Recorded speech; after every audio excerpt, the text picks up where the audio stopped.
Hello everyone, welcome back to Huddersfield Town Fan TV for your Tuesday's daily content on the channel as I bring you up to date with the latest Huddersfield Town news in this video indeed.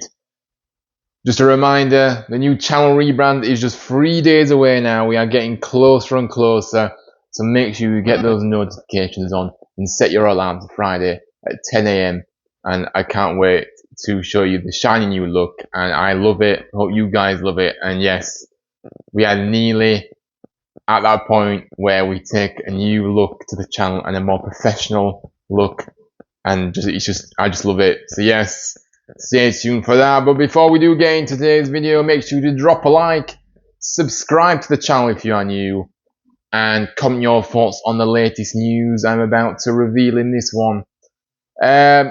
So yes, it comes as not really as a surprise. Maybe it does feel like it's a surprise, but yesterday it was announced that we had announced that Kyle Hudlin has left the club after coming to a mutual agreement to terminate his contract. The 25-year-old striker, who stands at 6'9", made just 10 first team appearances for us since joining from Solihull Moors in 2022. The last of those outings came as a late substitute at home to Middlesbrough in December 23. To be honest with you, I didn't even realise that he had made that many appearances in the first team because they were probably very much cameo appearances. If they were, 10 appearances, none of them were starts apart from the game in the cup, which I think he did start. But the others were just a few minutes at the end of the match, basically. And, I can't remember him making 10 first team appearances. When I read this, I thought, how? Just how? But yeah, obviously his only goal for the club came in the League Cup clash.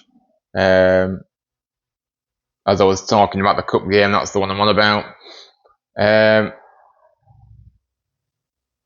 that was, at home to Middlesbrough earlier that season as well. So, well, obviously Hudlin did spend a lot of his time out on loan since he's been here, to be fair, hasn't he? Obviously he had half seasons at then League 2 side AFC Wimbledon at the time, League 1 Burton Albion, and then went back out to League 2, Notts County, Newport County last season.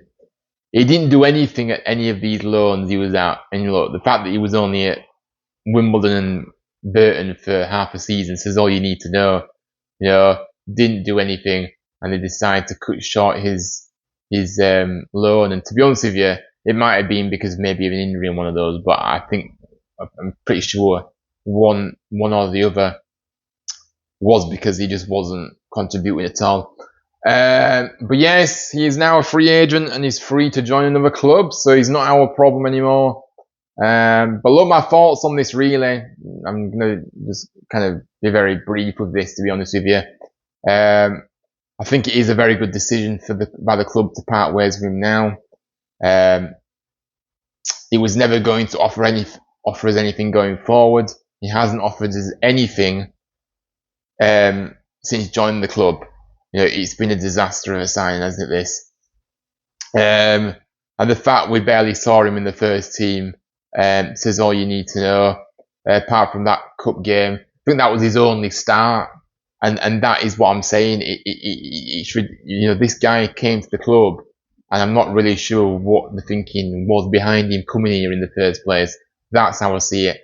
And even in that cup game, most of the younger lads got a run out in that game, in one of the cup game. Pretty certain of that. So it wasn't as if he was playing in the first team with first team regulars. It was practically a B team that we put out in that match. So look, yeah, it is one of those. And I just think it's another example of the shocking recruitment that we've had at this football club for far too long. Who scouts these players and signs them off and thinks they're good signings. To be fair, I don't think there's been any thinking behind the recruitment. And of course, this was prior to Nagel coming to the club and his team, but we've had issues with recruitment for ages. I just think it's got progressively worse. And now obviously this summer there's been a massive change in the recruitment, and we've seen positivity, we've seen a plan, we've seen ambition from the club, we've seen the right players come through the door that you can really feel like, yeah, these players are statement signings that we're making here, and I'm impressed. But in years gone by, we haven't had that, and look, so yeah, it is one of those really, and he probably is up there with one of the most pointless signings we've ever made. That's how I see it. But it also got me thinking about this kind of situation with Kyle Hudlin. Is this a message from the club to say to some of these players who have done nothing as well since arriving that they're not safe, or if they haven't done anything, they're just constantly injured? Is that a message to those kind of players that you're not safe either? You know who I'm talking about, guys. I'm talking about the likes of Reece Healy, who is on the payroll, and yes, a good player when he's fit, but he's always injured, so he's no good to anybody. So I don't care how good he is, he's always injured, and that's the problem we've got. So Healy, I think he needs to be the one that gets terminated now as well. And are we going to see some more termination of contracts, or is this just going to be the only one that we make at this present moment? That remains to be seen. But it did get me thinking about, is this kind of a statement thing from the club to say, yeah, if you aren't going to contribute, if you're not contributing anything and you're not doing anything, and it's just not working out, then you're not safe. I think Hudlin was probably on his final year of his contract. I can't remember when his contract ran out, to be fair. I think he was on his final year, I'm not sure.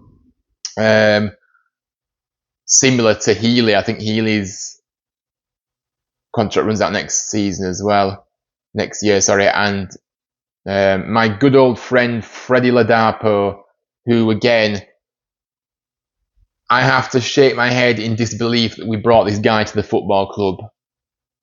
Still, I just cannot get over it. I shouldn't be surprised last summer, because we've seen what we saw before with the recruitment strategy. Well, the lack of recruitment strategy. There wasn't a strategy. The recruitment shambles that we've had. So, yeah, that's how I see it. And I think other players need to be moving as well. Bojan, I think you can get something for Bojan, but you're not going to get the £1 million that we spent on him, that is another shocker. And by the way, Healy cost nearly £2 million. That's how much money we've wasted on players that are not available, that are injury prone. That's how much money that a certain somebody that is no longer at the club, thank goodness, wasted. And you know who I'm talking about. So yeah, we'll have to wait and see. But obviously, yeah, that's it for this video. As Kyle Hudlin has his contract terminated via mutual consent. Is this the start of some others following him out of the door? We'll wait and see. Let me know your thoughts down below. Drop a like, subscribe to the channel. Thank you so much for watching. And I'll see you all very soon on the next video. Take care, stay safe, and as always, up the town.